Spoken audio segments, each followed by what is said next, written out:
वहीं दूसरी तरफ समाजवादी पार्टी के भी लोग। देखिए, आज 11 अक्टूबर है। आज जयप्रकाश नारायण जी, जिन्हें लोकनायक कहा जाता है, जो भारत रत्न है, उनकी जन्म जयंती है। और ये लोकतंत्र सेनानी जो बैठे हुए हैं, ये लोकतंत्र के देवता, इनको प्रणाम करने, इनका आशीर्वाद लेने के लिए आने का मुझे सौभाग्य मिला है। कांग्रेस इस देश से लोकतंत्र को समाप्त करने की सोच रखने वाली पार्टी है। उसी ने इस देश में 1975 में आपातकाल 25 जून को थोपने का काम किया और इस देश के लोकतंत्र की जड़ों को कमजोर करने का प्रयास किया। लेकिन देश की इन लोकतंत्र सेनानियों ने और देश की जनता ने यह बता दिया कि लोकतंत्र का जनक भारत है। भारत की नस नस में लोकतंत्र है, जड़ में लोकतंत्र है। इसलिए लोकतंत्र की हत्या करने वाली कांग्रेस को उखाड़ फेंकने का काम उस समय भी हुआ था और भारतीय जनता पार्टी आज भी कर रही है। श्री अखिलेश यादव जी, जब कोई प्रतिष्ठान का निर्माण का कार्य चल रहा हो और उसमें कोई इस प्रकार से कार्यक्रम करने की अनुमति ना मिली हो, उत्तर प्रदेश के पूर्व मुख्यमंत्री रहते हुए नौटंकी करने गए थे।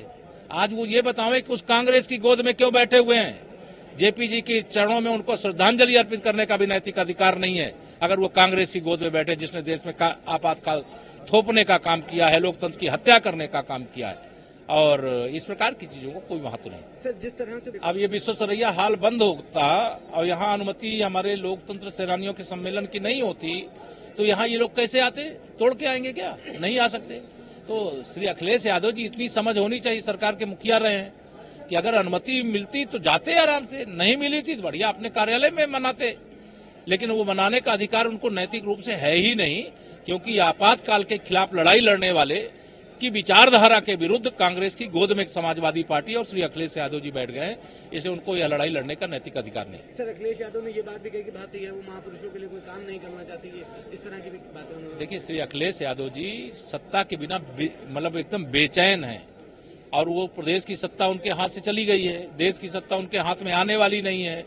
तो कुछ देर आप लोग दिखाते रहो, इसलिए इस तरह के नाटक करते हैं। सर, आखिरी सवाल रहेगा, क्या इसमें कोई, क्योंकि जिस तरह से उन्होंने कृत्य किया है, कहीं ना कहीं विरोध है, एक जो प्रशासन उन्होंने गैर कानूनी काम किया होगा तो अपना प्रशासन जांचेगा, जांचने के बाद अगर कुछ होगा तो देखेंगे।